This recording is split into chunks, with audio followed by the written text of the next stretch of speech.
और इस समय प्रभु जी खास तौर पे हम प्रार्थना करते हैं प्रभु जी आपके वचन के लिए प्रभु जी, जो भी खुदावन प्रभु आपने हमारे लिए रखा है। और खुदावन प्रभु हम चाहते हैं कि पवित्र आत्मा हमारी मदद करे पिता। जिन गवाहियों को हमने सुना है प्रभु, हम तारीफ करते हैं आपकी कि प्रभु आप अपने लोगों के साथ वफादार हैं, अपने बेटा बेटियों के साथ में वफादार है प्रभु। इसलिए हम प्रभु आपका धन्यवाद करते हैं।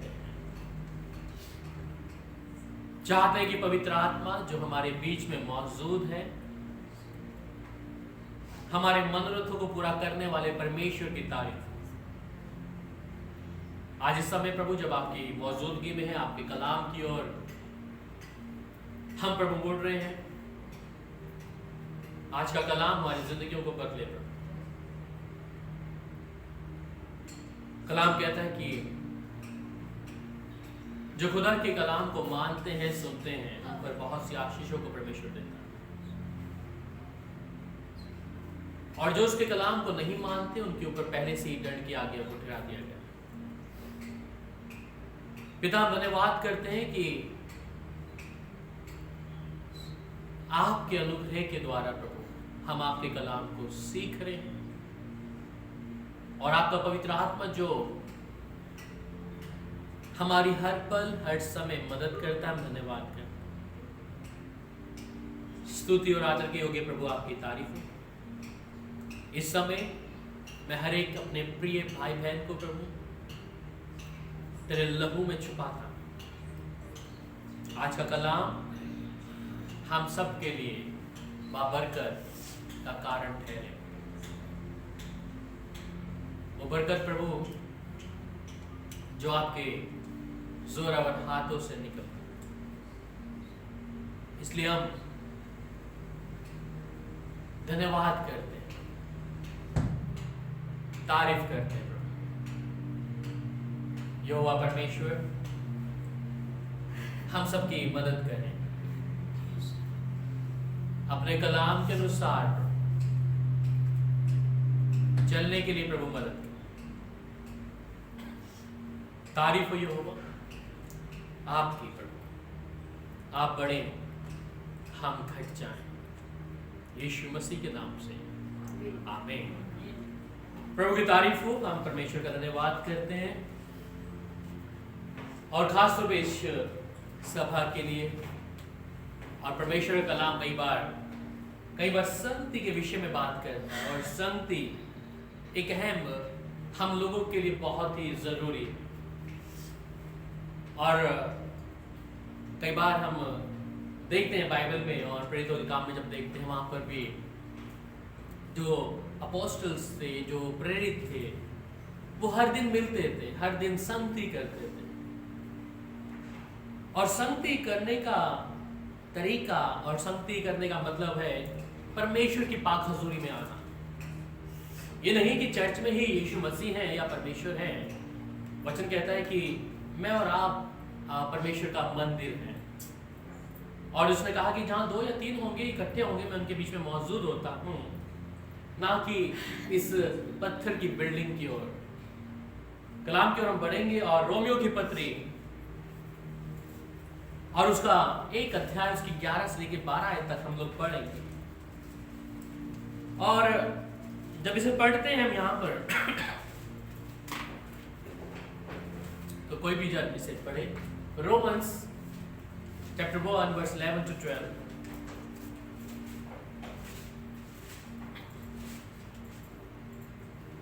रोमियो 1 अध्याय उसकी 11 से लेकर 12 आयत।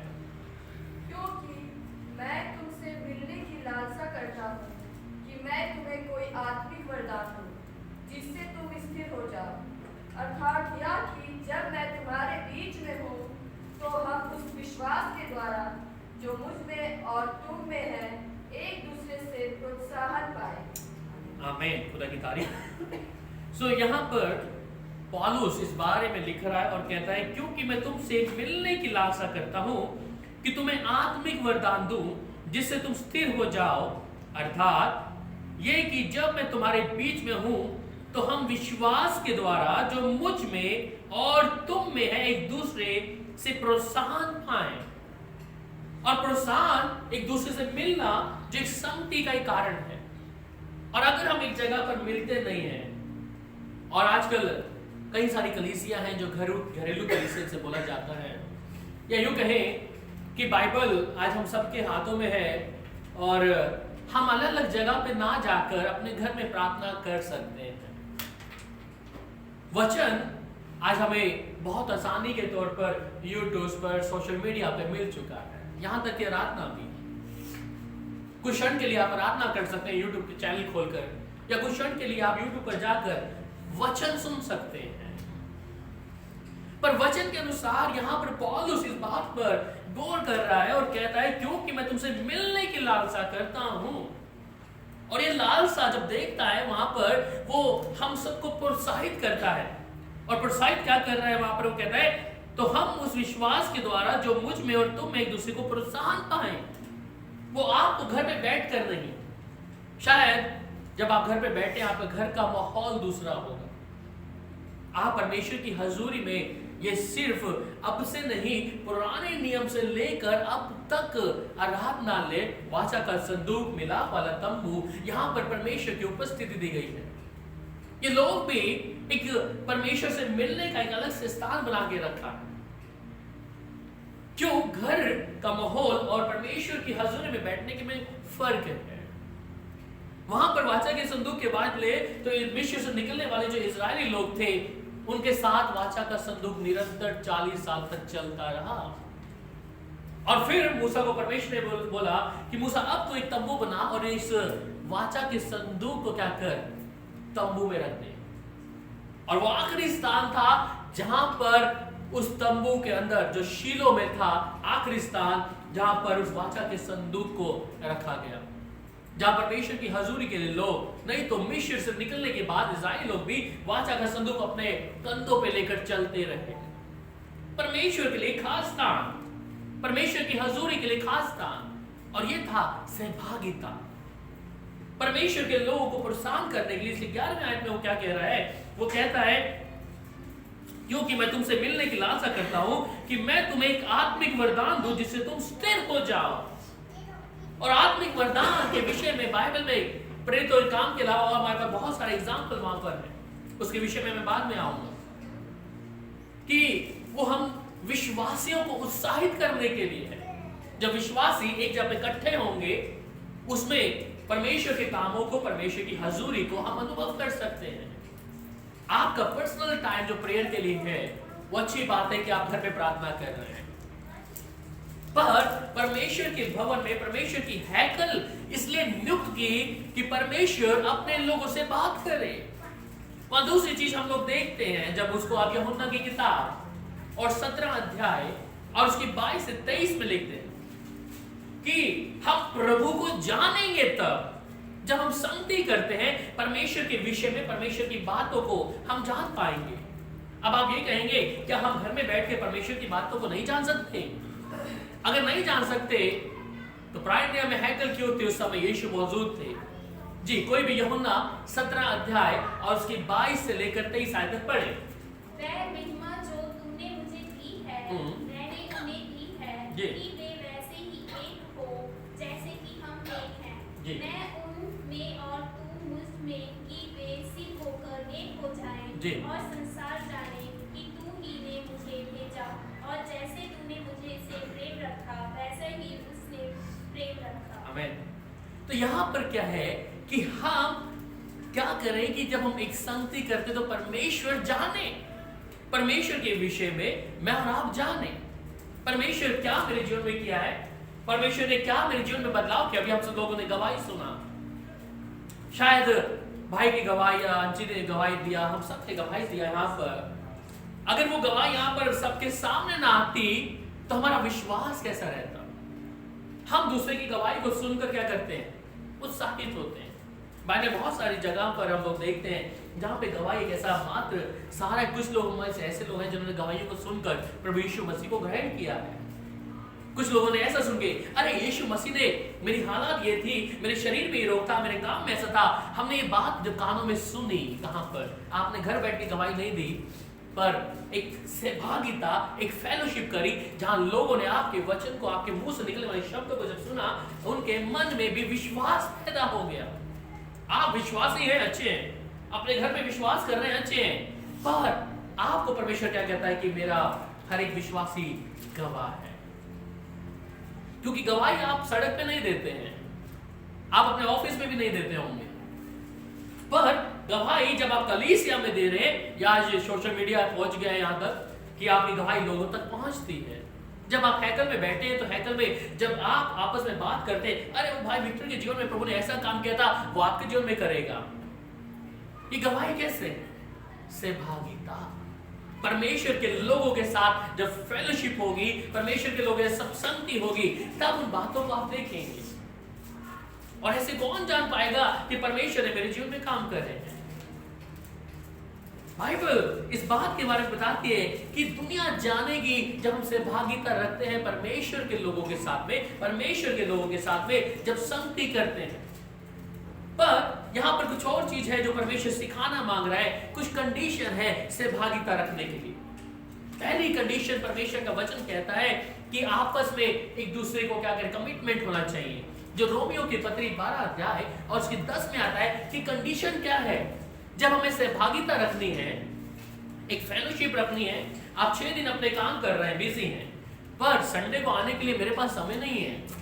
मुझे संडे को आकर परमेश्वर ने, अगर परमेश्वर यूं कहता कि तुम्हें हर दिन परमेश्वर की हैकल में जाना है, परमेश्वर के साथ ऐसा करना, जिस रीति रिवाज से मैं और आप आए वहां पर भी तो हम यही कर रहे थे। जब पंडित ने बोल दिया कि अरे भैया तुमने ये चढ़ावा चढ़ाना, ये नहीं चढ़ाया तो ये हो जाएगा, कुल देवी को ऐसा नहीं किया तो ये हो जाएगा, उसका प्रसाद नहीं दिया तो ये हो जाएगा, पर यीशु में आने के बाद में हम उस परमेश्वर के पास संगति में आने के लिए हमारे पास समय नहीं है। कंडीशन क्या है वो सुन लीजिए, रोमियो 12:10, कोई भी बुलंद आवाज में पढ़े। भाईचारे के प्रेम से एक दूसरे से स्नेह रखो, परस्पर आदर करने में एक दूसरे से बढ़ चले। आमीन। सो पहली कंडीशन क्या है, जब आप सहभागिता रखते हैं, फेलोशिप रखते हैं, तो यहां पे कलाम कहता है कि भाईचारे के प्रेम से एक दूसरे पर क्या करो, प्रेम, स्नेह, प्रेम रखो, हाँ? स्नेह, प्यार। तो भाईचारे के प्रति, और परमेश्वर की सबसे मुख्य आज्ञा भी क्या है, एक दूसरे मोहब्बत करना है। अगर एक दूसरे से मोहब्बत नहीं है, मैं आपकी कमी देखूंगा, इनकी कमी देखूंगा, उनकी कमी देखूंगा, तो हम परमेश्वर की हजूरी में नहीं आ सकते। ये चीज ध्यान रखिए। उसकी सहभागिता में आने के लिए मुझे क्या करना है, माफ तो करना पड़ेगा। आपके भाई को, आपकी बहन, आपके रिलेटिव्स को, शायद आपका रिलेशन आपके घर में अच्छा ना हो, परंतु परमेश्वर यहां पे क्या कह रहा है, सहभागिता, उसके लोगों में आने के लिए मुझे क्या करना है, माफ करना पड़ेगा। और ये परमेश्वर की मुख्य आज्ञा है, एक दूसरे से प्रेम करो।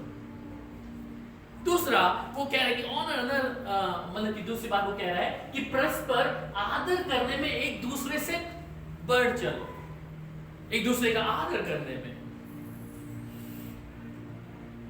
पर हम कई बार अपना घमंड रखते हैं, अरे मैं सबसे बढ़कर हूं, मैं सब कुछ जानता हूं, मैं वचन का ज्ञान रखती हूं या रखता हूं, मेरे पास इतना धन है तुम्हारे पास नहीं है। ये नहीं, प्रभु की हजूरी में आने वाले लोग को अपने आप को शून्य करना पड़ेगा, एक दूसरे के प्रति, भाईचारे के प्रति प्रेम रखना है, और दूसरे के परस्पर आदर करने में। फिर कलीसिया में कोई बड़ा है या नीचे है, या बड़ा है या छोटा है, उस तरीके से भी नहीं आ सकते। पुराने नियम में वहां पे मिलते हैं जहां पर बहुत से एग्जाम्पल हमारे पास में है। एक अमीर है, एक गरीब है, उसको तुच्छ नजर से देख रहा है, पर परमेश्वर की सहभागिता में होना चाहिए कि परमेश्वर के मुताबिक सब एक समान हो। अगर परमेश्वर की हुजूरी देखनी है, परमेश्वर के साथ में आत्मा में प्रार्थना करना है, परमेश्वर के लिए, या परमेश्वर के उन वरदानों की बातें हम जहां पे रोमियो में पढ़ रहे थे, अगर उन वरदानों को लेना है तो उस सहभागिता में आने के लिए मुझे क्या करना पड़ेगा, भाईचारे के प्रति वो प्रेम बनाए रखना है। दूसरा कंडीशन एक और है जिसके विषय में आप जान लीजिए, जो यूहन्ना की किताब 13 अध्याय उसके 34वें आयत में कहता है कि अपना जो कमिटमेंट भी बेस्ड ऑन अगापे। अब मुझे जो कमिटमेंट मैं कर रहा हूं वो मैंने एक दूसरे के प्रति भाईचारे प्रेम कर रहा हूं, पर कौन से के तरीके में कह रहा है? वो कहता है यूहन्ना 13 अध्याय उसकी 34 आयत में, मैं तुम्हें एक नई आज्ञा देता हूं और एक दूसरे से प्रेम रखो, जैसा मैंने तुमसे प्रेम रखा वैसा तुम भी एक दूसरे से प्रेम रखो। तो ये कैसा प्रेम है? ये प्रेम है अगापे प्रेम। अगापे प्रेम के विषय में आप जानते हैं, इसका मतलब है किसी को अपना सब कुछ देकर उससे लेने की इच्छा ना रखना। जब आप परमेश्वर की हजूरी में है, परमेश्वर के साथ में चल रहे हैं, आप ये ना सोचे कि प्रभु से, अभी कई लोग हैं जो प्रभु से कुछ पाने के लिए, प्रभु तू मेरे लिए ऐसा कर देगा तो मैं ऐसा कर दूंगी या कर दूंगा।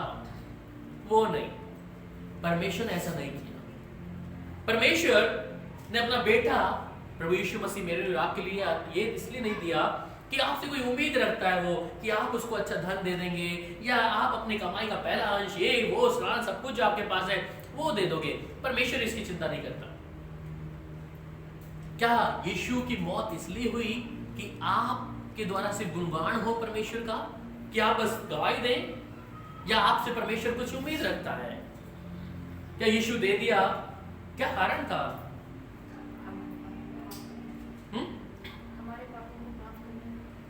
यीशु ने बेटा दिया, कुछ इच्छा रखी आपसे कि आप क्या दोगे, और क्या आपने अब तक प्रभु यीशु को दे दिया है?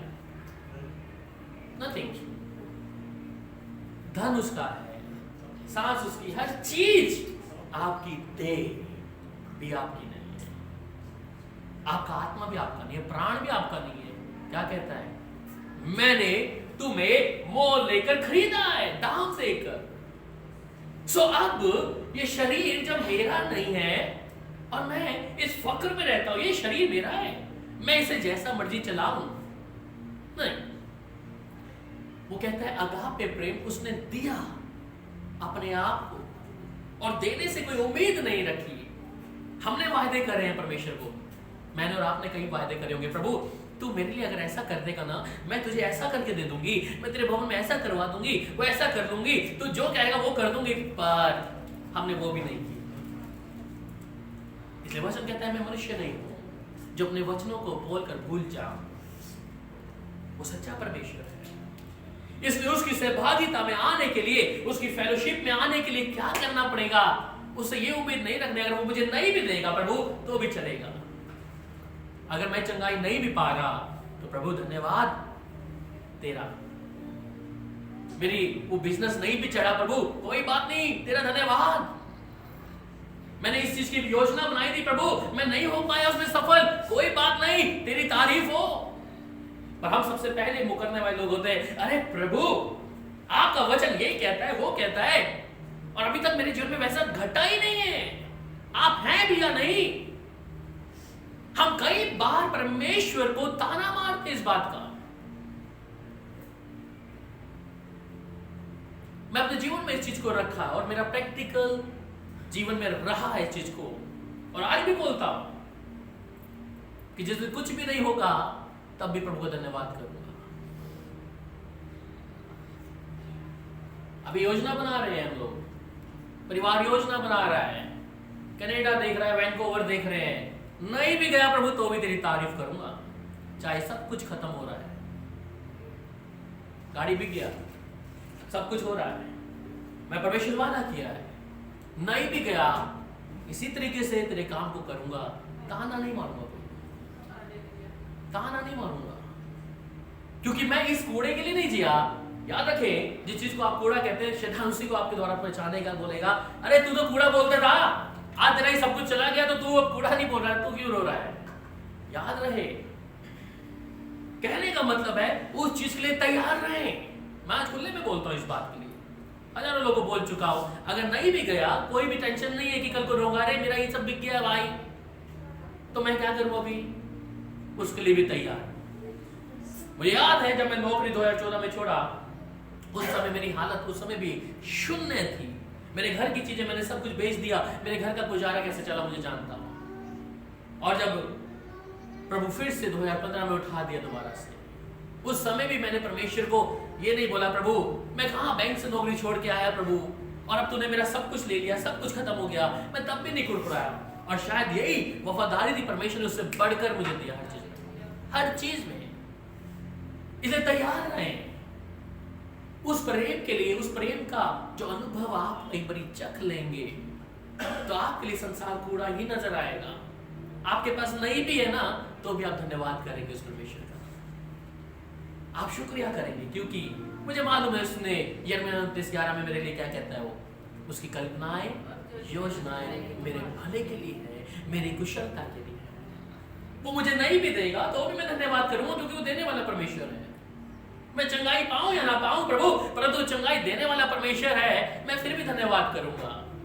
जो प्रभु ने बरकत आशीष मुझे दे दिए उसके लिए भी धन्यवाद करूंगा, नहीं दिया तो भी शुक्रिया है। तैयार रहें। ये तो पहले चुनाव करना चाहिए था जब प्रभु यीशु मसीह को स्वीकार किया था। ये बाद का चुनाव नहीं है। अधिकतर लोग बाद में चुनाव करते हैं। प्रभु हमने तेरे बारे में सुना था, तू आशीष देता है, तू बरकत देता है, तू धन और संपत्ति भी बढ़ाता है, तू बच्चों को उज्जवल करता है, उनका भविष्य उज्जवल करता है, पर मेरे जीवन में घटा नहीं है प्रभु। तू कैसा प्रभु है? ये तो पहले डिसाइड करना पड़ेगा, क्योंकि यीशु के साथ चलना ही क्या है? सकरा मार्ग है। याद रखो, ये पहले बताना चाहिए, प्रभु को करना चाहिए, उसे चुनने के बाद में नहीं। हम अक्सर मीठा मीठा वचन सुन सुनकर, अरे प्रभु आशीष देता है, अरे भाई तुम भी चलो उस कलीसिया में, तुम भी चलो, वो प्रभु तो हमें ऐसा कर दिए, तुम्हें भी फलवंत कर देगा, आ जाओ। सिर्फ टॉफी चुसा रहे हैं। असलियत बताओ उसको। असलियत जब बता देंगे तो सच में वो प्रतिफल पाएगा, क्योंकि वो यीशु को सिर्फ ये देखकर नहीं कि देने वाला है, वो तो परमेश्वर जब पता लगेगा कि उस सकरे मार्ग से जब निकलेंगे तो चोट भी लगेगी, ये उसको नहीं बताया। ये एक मसीह को जानना जरूरी है। इसलिए सहभागिता फेलोशिप की बात कर रहा हूं कि परमेश्वर हमारे बीच में कब आएगा, जिसने अपने आप को दिया और हमसे भी कुछ भी चाहा नहीं। तो अगापे प्रेम के विषय में वहां पे बता रहे। तीसरी बात वहां पे कहता है, फिलिपियों की पत्री या पहला यूहन्ना 1:3 पढ़ ले पहले। पहला यूहन्ना, ये कुछ कंडीशन है कि जब सहभागिता में आपको परमेश्वर फेलोशिप करनी है तो आपको कैसा होना है। जी, पहला यूहन्ना 1:3। सब कुछ उसी के द्वारा उत्पन्न हुआ और जो कुछ उत्पन्न हुआ है उसमें से कोई भी। पहला यूहन्ना 1:3। 1:3। जो कुछ हमने देखा और सुना है, जो कुछ हमने सुना है उसका समाचार तुम्हें भी देते हैं, उसका समाचार तुम्हें भी देते हैं, इसलिए कि तुम भी हमारे साथ सहभागी हो और हमारी सहभागिता पिता के साथ और उसके पुत्र यीशु मसीह के साथ है। आमीन। तो यहाँ कहते जो कुछ हमने देखा और सुना है, अभी तक देखा भी और सुना भी है, उसका सुसमाचार तुम्हें भी देते हैं, इसलिए कि तुम भी हमारे साथ सहभागी हो और हमारी ये सहभागिता पिता के साथ और उसके पुत्र यीशु मसीह के साथ में है। तो यीशु मसीह के साथ सहभागिता है, तो इसका मतलब क्या है? यीशु के 12 चेले थे, 12 चेलों में से 11 की बात करते हैं। 12वां तो यूदास्करियोती था जिसने अपने आप को हैंग कर लिया, पर 11 की मौत के विषय में देख लें। ये लोग 11 चेले यीशु के साथ इसलिए आए थे, अरे यीशु तो परमेश्वर का पुत्र है और यीशु के साथ चलेंगे ना तो आने वाले समय में हमारे पास क्या होगा? धन संपत्ति सब कुछ ज्यादा होगी और हम परमेश्वर के साथ में दाहिने हाथ में बैठ जाएंगे, स्वर्ग भी सब कुछ है हमारे, और ये भीड़ तो हमारे पीछे पीछे हमारे को देखेगी जब यीशु के साथ चलेंगे। क्या ये सोच के आए थे? 11 चेले ये सोच के आए थे क्या? उस समय के अनुसार मुझे लगता है कि उस समय यीशु के पास भी धन बहुत रहा होगा। उस समय पे भी रिच मैन, कहां पे देना है, किधर देना है, उनको मालूम था, उसका सही जगह पे इस्तेमाल भी कर रहे थे। पर जीवन क्या, यीशु ने उनको क्या बोला? चलो को, अरे तुमने कहीं जाना है तो कैसे जाना है? फिर कुछ भी लेना नहीं है। अभी मुझे एक मीटिंग करने जाना है, हम कोई मीटिंग लगाते हैं, चलो शिमला जा रहे हैं, मैं पहले से उधर क्या करूंगा? एक फोन करूंगा, अच्छा भैया मेरे साथ 5 लोग आ रहे हैं, उनका होटल में तैयार कर देना, जिस जगह को आप तैयार कर रहे हैं उधर सब कुछ वाईफाई सिस्टम ये सब कुछ लगा के रखा है, टीम आ रही है, कुछ खाने का प्रबंध रखा है, किस होटल में रुकेंगे। ये आज का हमारा स्वभाव है। यीशु क्या चीज को कह रहा था कि जब तुमने जाना है तो साथ में क्या नहीं लेना। ये नहीं था कि धन नहीं था उसके पास। यूदास्करियोती के पास में क्या थी? धन की पोटली उसी के पास, ही इज अ कैशियर। धन था, और यही यहूदा स्मृति जब यीशु के पीछे मुझे चल रहा था, और यीशु ने जब पीछे मुड़कर देखा भीड़ थी, यीशु ने कहा कि तुम मेरे पीछे चलना चाहते हो तो क्रूस उठा लो अपना। और यीशु ने क्या कहा वहां पर उस भीड़ को जो उसके पीछे आ रही थी कि जो अपना क्रूस उठाएगा वही उसके पीछे चलेगा। और कहते हैं वहां ये बात सुनकर कुछ विश्वासी, कुछ लोग पीछे चले गए क्योंकि वो वचन नहीं मानना चाहते थे। यीशु ने ये नहीं देखा मेरे पीछे बहुत भीड़ है, ओ अब तो मेरे पास माल आएगा। यीशु ने क्या किया, उसको घटाने की कोशिश कर रही, और उसमें से कुछ चेले आकर यीशु के मुंह को ताकने लगे, अरे गुरु ये चले गए तो ये पोटली कैसे भरेगी। और यीशु ने कहा तुम भी जाना चाहते हो तो तुम भी चले जा सकते हो। उन 12 चेलों में उनको बोला तुमने जाना है तुम भी चले जाओ। यीशु ने हमेशा क्या किया, घटाया। उसने भीड़ को देखकर ये नहीं देखा अभी युद्ध स्तुति के पास वो थी, शायद युद्ध स्तुति सोच रहा होगा परमेश्वर को क्या हो गया, यीशु को क्या हो गया, ये अभी पोटली खत्म हो जाएगी, लोग जो धन और संपत्ति देंगे तो ये खत्म हो जाएगी, वो इसकी चिंता में रह गया होगा कि ये तो यीशु तो घटा रहा है लोगों को। क्योंकि यीशु ने किसको, क्वालिटी को देखा, क्वांटिटी नहीं, गुणवत्ता को देखा। और ये गुणवत्ता परमेश्वर कम में ही देखेगा, इसलिए स्वर्ग में जाने वाले लोग भी कम ही होंगे, वो भीड़ नहीं होगी यार। क्योंकि मुझ में और आप में कुछ ऐसे लोग हैं जिन्हें सकड़ा मार नहीं चाहिए, जिसे चौड़ा मार चाहिए। हर सिचुएशन हमारी सही सही, सब कुछ सही सही होता जाएगा जीवन में। बहुत से लोग हैं उनके दुख कभी हमें सामना ना करना पड़े, ऐसे लोग हम में से बैठे हैं। कुछ लोग आप में से नहीं, विश्वासी बैठे ही कई लोग हैं कि यीशु के पास आ जाओ तो सब कुछ अच्छा अच्छा हो, और जिस दिन जब कुछ मुसीबत आ जाती है उस दिन प्रभु को ताने मार मार के थकते नहीं है, प्रभु को ताना मार के थकते नहीं है। बाइबल में लिखा है, जब याकूब की पत्री 1 अध्याय उसकी 2 में जब पढ़ते हैं, वहां कहते धन में चुकनाना पर कहा कि परीक्षा में पढ़ते हो इसे आनंद की बात समझो, पर मैं आनंद नहीं समझता, मैं तो कुड़कुड़ाता हूं, प्रभु तेरे तो वायदे इतने हैं। फिर बाइबल में से याद करते हैं कितने सारे वचन, तेरे वचन में ऐसा लिखा है प्रभु। अरे परमेश्वर क्या बहरा है कि अपना वचन नहीं जानता। वहां पे 2 तीमुथियुस 3 अध्याय में क्या कहता है, ये संपूर्ण पवित्र शास्त्र परमेश्वर की प्रेरणा के द्वारा लिखा गया है, एक भी वचन उससे छिपा नहीं है। और मैं उसे कहता हूं प्रभु तेरे वचन में देख कितना कुछ लिखा है, तो मैं परमेश्वर को दिखा रहा हूं उसका कलाम। बहुत से विश्वासी लोग हैं, प्रभु तेरे वचन में लिखा है कि मांगो तो तुझे मिलेगा, मुझे नहीं मिला प्रभु अभी तक, तूने कहा धन और संपत्ति परमेश्वर से मिलती है। अरे ये मैं प्रभु को दिखा रहा हूं, मैं अपना जीवन ठीक नहीं करना चाहता पर मैं प्रभु की गलती दिखा रहा हूं। दाऊद क्यों कहता है मैं तो एक कीड़ा हूं, इतना बड़ा साम्राज्य चलाने वाला दाऊद राजा, वो कहता है मैं एक छोटा सा कीड़ा हूं प्रभु। उसके पास सबसे बढ़कर योद्धा थे, उसके पास 8-12 योद्धा थे जो बलवंत थे, उसके युद्ध में जीतने के लिए, हर युद्ध को जीतने के लिए वो आगे रहते थे। कभी भी एक दिन भी उसने उनके ऊपर विश्वास नहीं किया, बैठता था परमेश्वर की हजूरी में कि प्रभु मुझे तू बता, ये दाऊद जो तेरे सामने तेरा दास है, उस युद्ध को मैं जाऊं या नहीं जाऊं। उन पे भरोसा नहीं रखा, उनके पास जो योद्धा उसके पास में थे।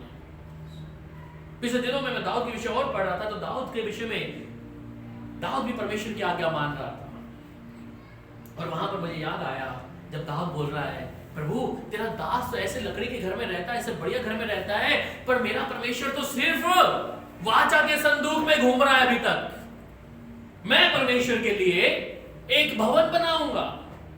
नतान को जब बोला, नतान बोल रहा है कि जो तेरे मन में आता है दाऊद उसे कर। और नतान जब वापस अपने घर में आता है, परमेश्वर बोलता है जाके दाऊद को बोल कि तू मेरा घर नहीं बना पाएगा, तेरा आने वाला बेटा उस घर को बनाएगा। तुझे आज याद आ रहा है, जो तुझे एक जंगल से उठा के ले गया, तुझे आज याद आ रहा है परमेश्वर के घर बनाने के लिए। इतने समय से दाऊद तू अब याद कर रहा है कि तेरा परमेश्वर वाचा के संदूक में चल रहा है, आज तू बोल रहा है कि मेरे लिए तू भवन बनाएगा। मैं ही हूं तुझे जो लेके आया था उस जंगल से। और फिर वहां पर दाऊद परमेश्वर से प्रार्थना किया, उसने उलाहना नहीं दिया वहां पर। और वहां पर कहता है बाइबल में कि दाऊद परमेश्वर का धन्यवाद किया, क्योंकि परमेश्वर ने कहा कि मैं सुलेमान का पिता ठहरूंगा। अगर वो मेरी विधि के अनुसार चलेगा तो मैं उस पर, उसके आने वाली पीढ़ी पर अनुग्रह को करता रहूंगा, उस पर दया करता रहूंगा। और वहां पर दाऊद ने उस बात को स्वीकार किया। हम कई बार अपनी इच्छाओं को चलाने के लिए, प्रभु ये तो मैं करके ही रहूंगा, तू माने या ना माने, तू मुझे मना करता उस काम के लिए, प्रभु मैं करके रहूंगा। वहां पे दाऊद शांत हो गया। वो कर सकता था, पर दाऊद ने काम वहां पर किया। उसने तभी से लकड़ी, लोहा, सोना, चांदी, उस भवन को तैयार करने के लिए क्या कर दिया? तैयारी करना शुरू कर दिया। मैं तो नहीं बना पाऊंगा, पर मेरा बेटा बनाएगा। जो वायदा परमेश्वर ने किया, वो कहता है मेरा बेटा बना पाएगा। उसमें उसने सिर्फ योगदान दिया। आज हम लोग लड़ते हैं परमेश्वर से, प्रभु तूने ये नहीं दिया तो मैं कैसे मान लूं तू है।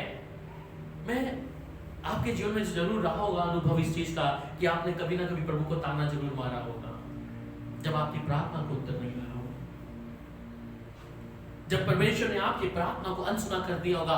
आपने कई बार बोला होगा, क्योंकि हम बोलते हैं, मनुष्य का स्वभाव ही ऐसा है, क्योंकि मैं अपनी इच्छा पूरी करना चाहता हूं, मुझे परमेश्वर की इच्छा से कुछ लेना देना नहीं है, मुझे परमेश्वर के वचन से कोई लेना देना नहीं है। मैं तो अपनी इच्छा को, जो मेरे शरीर को अच्छा लगेगा, मेरी आत्मा प्राण को अच्छा लगेगा, मेरे परिवार को अच्छा लगेगा, मेरे बिजनेस को, मेरी नौकरी को अच्छा लगेगा, मैं वो करूंगा। जिस दिन आप परमेश्वर की इच्छा से हो गए, वो आपकी पीढ़ियों को, आने वाली पीढ़ियों को भी आशीषित कर देगा।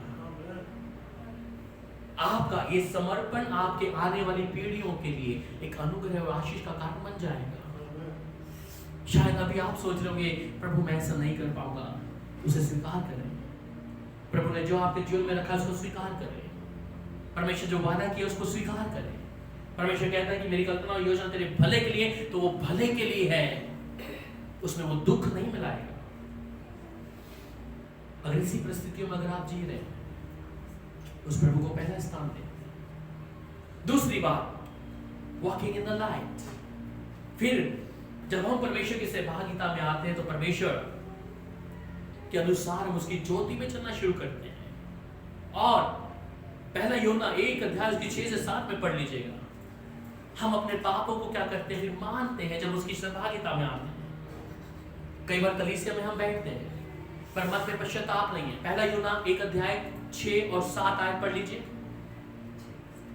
यदि हम कहें कि उसके साथ हमारी सहभागिता है और फिर अंधकार में चले तो हम झूठे हैं और सत्य पर नहीं चलते। पर यदि जैसा वह ज्योति में है वैसे ही हम भी ज्योति में चले तो एक दूसरे से सहभागिता रखते हैं और उसके पुत्र यीशु का लहू हमें सब पापों से शुद्ध करता है। आमीन, हालेलुया। 6 आयत में, यहाँ पर 6ठी आयत में, प्लीज स्क्रीन को देना।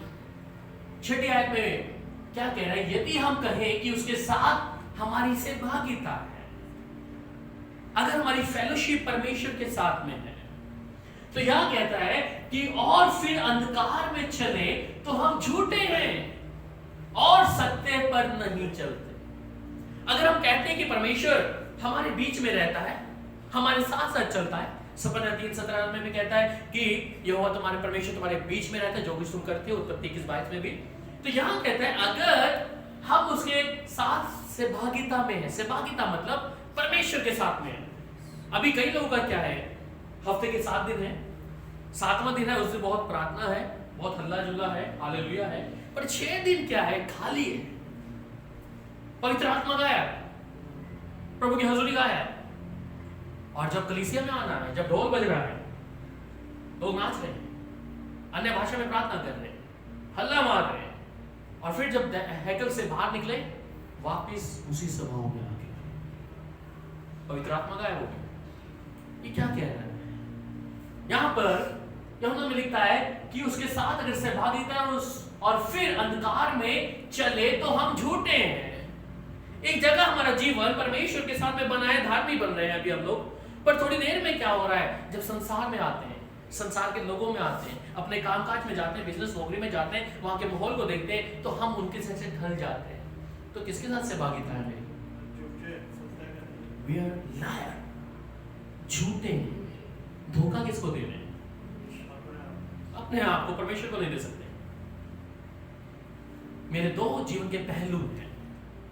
परमेश्वर की हजूरी में मैं धर्मी हूं, दूसरा मेरे गुप्त काम मेरे कमरे के अंदर या बाहर प्रकट है, जो मैं और आप जानते हैं। आप मेरे कामों को नहीं जानते, मैं आपके कामों को नहीं जानता, परंतु आप स्वयं जानते हैं। ये क्या कह रहा है? अगर अंधकार में चले तो हम झूठे और सत्य पर नहीं चलते, तो हम सत्य नहीं हमारे अंदर। फिर सहभागिता किसके साथ में, किसके साथ फेलोशिप है? मैं कहूंगा फाड़ खाने वाले के साथ। साथ में आयत में क्या कह रहा है? पर यदि जैसे वह ज्योति में वैसे ही हम भी ज्योति में चले तो एक दूसरे के सहभागी होंगे। सहभागिता रखते हैं और उसके पुत्र यीशु मसीह का लहू हमें सब पापों से शुद्ध भी करता है। तो अगर सहभागिता मैंने यीशु के साथ में रखी है, परमेश्वर के साथ एक चित्त हो गया हूं, एक मन हो गया हूं, तो अब मैं ज्योति की संतान हूं। और मैंने क्या कर दिया कि जैसे प्रभु यीशु मसीह के लहू से अपने आप को शुद्ध करते हुए देखा, शुद्ध हो गया। हर एक मनुष्य के दो चेहरे हैं, इसलिए पवित्र आत्मा से परमेश्वर से प्रार्थना किया करें कि प्रभु हमें स्थिर आत्मा दे। ये मन सबसे ज्यादा धोखा देने वाला है, इसमें असाध्य रोग लगा है। कुछ समय आप देखिए, आपका प्रार्थना करने का मन है, प्रभु की आराधना करने का मन है, पर थोड़े समय बाद ये मन कैसा पलटी मारता है। चलो थोड़ा संसारिक चीजें देखते हैं, संसारिक लोगों में जाते हैं, संसारिक बातें सुन लेते हैं, संसारिक विषय में उसके विषय में थोड़ा चुगली करते हैं, उसके विषय में ऐसा कहते हैं। तो कौन है इसलिए अंदर? स्वयं परमेश्वर नहीं। यह आपके स्वभाव को दर्शा रहा है, पर समय है इस चीज से बचने के लिए। जब तक जीवित है, प्रभु का कलाम कहता है कि जब तक हम जीवित हैं तब तक माफी है, मरने के बाद माफी नहीं। इसलिए उसकी सहभागिता में आने के लिए मुझे क्या करना है? अपने आप को जांचना है। जैसे आप इस समय बैठे हैं, सुबह से लेकर अब तक कलीसिया में इस समय वचन को सुन रहे हैं, यही स्वभाव परमेश्वर से मांगे, प्रभु उधर क्या हो रहा है मैं उसकी चिंता ना करूंगा, लोग मेरे विषय में क्या बोलते हैं उसकी चिंता मैं ना करूंगा, परंतु मुझे अपने रूप, अपनी समानता पे तूने बनाया है, तेरे अनुसार मेरा जीवन ढाल प्रभु। यह सहभागिता परमेश्वर के साथ। प्रभु क्या कहता है? और फिर अगली आयत में जाएंगे। पहला पत्रस और उसका 1 अध्याय उसकी 22 आयत। पहला पत्रस 1 अध्याय उसकी 22 आयत। The removal of the any mask of the false covering, Hindi में इसको पहला पत्रस 1 अध्याय। वह स्वर्ग पर जाकर परमेश्वर की दाहिने ओर बैठ गया और स्वर्गदूत और अधिकारी और सामर्थी उसके अधीन किए गए। नहीं, पहला पत्रस 1 अध्याय। जबकि तुमने भाईचारे की निष्कपट प्रीति के निमित्त सत्य के मानने से अपने मनों को पवित्र किया है, तो तन मन लगाकर एक दूसरे से अधिक प्रेम रखो। आमीन। सब जबकि तुमने भाईचारे के निष्कपट प्रीति के निमित्त सत्य को मानने से अपने मनों को पवित्र किया है। तो अब पवित्र कैसे कर लिया मैंने? भाईचारे के प्रति मैं निष्कपट प्रेम है। ये नहीं कि मेरा दिखावटी जीवन आपके लिए कैसा है, पीछे से कुछ और बोल रहा हूं, पर यह कहता है कि मनों को पवित्र किया है, तो तन मन लगाकर एक दूसरे से अधिक प्रेम रखो। तन मन लगाकर, निष्कपट, कोई बात नहीं, इस बहन ने मेरे लिए जो भी बोला कोई बात, इस भाई ने मेरे लिए कुछ बोला कोई बात नहीं, वो भी मेरे मसीह में बहन है, वो भी मेरे मसीह में भाई है, स्वीकार कर लो। यही दिखा रहा है कि जब आप अगर सहभागिता रखते हैं तो परमेश्वर आपको बिना झुर्री के देखना चाहता है। अगर आप परमेश्वर की हजूरी मांगते रहेंगे, इसलिए कई बार हमारी प्रार्थना का उत्तर हमें नहीं मिलता है। क्यों? क्योंकि मैं परमेश्वर के मुताबिक नहीं हूं, परमेश्वर के वचन के अनुसार मेरा जीवन नहीं है, मैं अपनी मनमानी को करता हूं, अपने तरीके से चलता हूं। इसलिए मुझे होना पड़ेगा अपने जीवन से उस दिखावटी चीजों को निकालना पड़ेगा। हम शायद संसारिक तौर पे या शारीरिक तौर पे एक दूसरे को अपना दूसरा चेहरा कहीं पर नहीं दिखा पाते, परंतु परमेश्वर जानता है। किसी के प्रति मन में गलत लालसा रखकर हम लोग बैठे हैं, पर परमेश्वर देख रहा है क्या, जब मिलते हैं तो बहुत हंसमुख हैं, पर पीछे जा रहे ये भाई तो सबसे ज्यादा ऐसा है, उसकी बुराई करने में उतावली है। तो समझ लीजिए परमेश्वर की जो सहभागिता है वो फेलोशिप है, वहां से चली गई है। ये कंडीशन है परमेश्वर की हजूरी में बैठने के लिए। परमेश्वर के साथ में निरंतर चलने के लिए। और फिर वहां पर फिलिपियों की पत्री और उसका 2 अध्याय 3 से 4 आयत भी पढ़ लीजिए। विरोध या झूठी बड़ाई के लिए कुछ ना करो, पर दीनता से एक दूसरे को अपने से अच्छा समझो। हर एक को अपने ही हित का नहीं वरन दूसरों के हित की भी चिंता किया करो। यस, फिलिपियों 2 अध्याय 3 से 4 तक। यहाँ बाइबल लिखा है विरोध या झूठी बड़ाई के लिए कुछ ना करो, परंतु दीनता से एक दूसरे को अपने से अच्छा समझो। पर हम दूसरे को अपने से अच्छा नहीं समझते हैं। हम समझते हैं हम ही बेहतर हैं, हम ही अच्छे हैं, हमारे पास ये सब चीजें हैं। अगली आयत क्या कह रहे हैं? 4थी आयत में हर एक को अपने ही हित की नहीं वरन दूसरे के हित की भी चिंता करो।